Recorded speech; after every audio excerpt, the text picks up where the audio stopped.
Coming to America is a 1988 film that was directed by John Landis. This is a movie that I somehow, some way, have avoided watching. Not really on purpose. It's not a film that I would see or it would be suggested and I would actively say, no, I don't want to watch this film. I don't know what it was. I just, for whatever reason, didn't get around to watching it. The plot is we see Eddie Murphy, who plays Akeem, the prince to Zamumba, a place in Africa. But he's sick of the pampering. He's sick of being spoiled.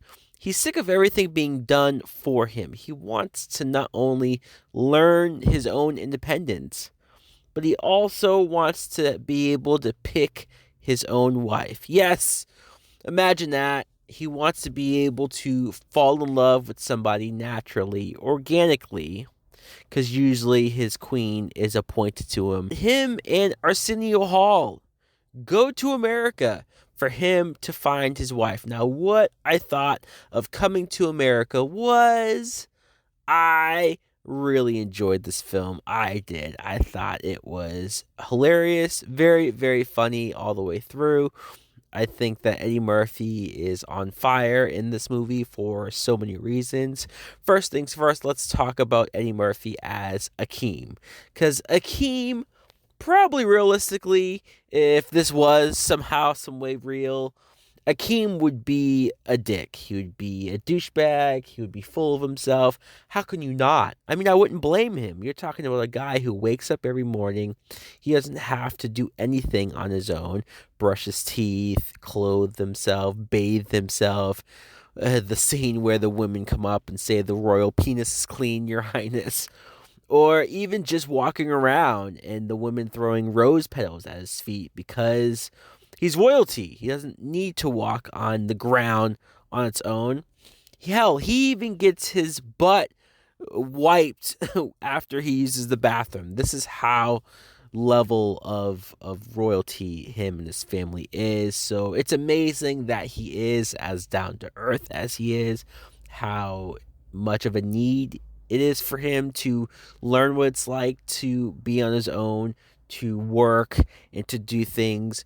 That's what makes him likable, though. That's what makes this Akeem character likable. It's also his naiveness or the fish out of water part of the film when he does wind up in America. Not just that, but Queens, New York, of all places. The scene when he's so happy to be there and he's yelling outside of his window and people are yelling "fuck you" to him and he's like, "Yes, fuck you too." He thinks that's a term of endearment. He thinks it means love. Arsenio Hall plays Semi, who is sort of the assistant assigned to watch Eddie Murphy and to make sure that he doesn't get in any trouble, of course.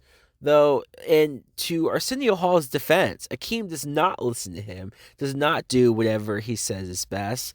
I don't blame Arsenio Hall for being upset for having to live in that shithole apartment with rats and just the whole works. James Earl Jones plays the king, who, talk about great casting. James Earl Jones, just his voice alone is commanding enough. Eddie Murphy, this is the first time that Eddie Murphy played multiple parts, multiple characters in one film. He would go on to do this like 3 or 4 more times because he loved it.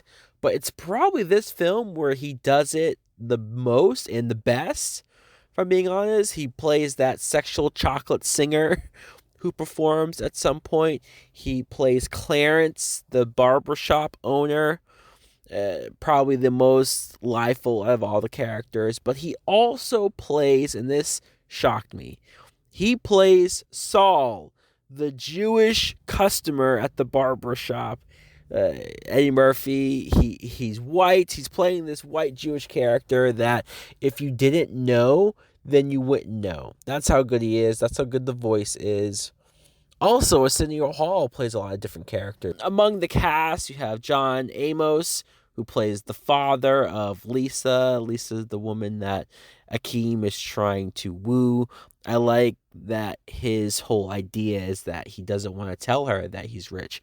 He doesn't want to tell her that he's wealthy because he wants her to fall in love with him for just him. Samuel L. Jackson comes in on screen for what I think was his very first film ever.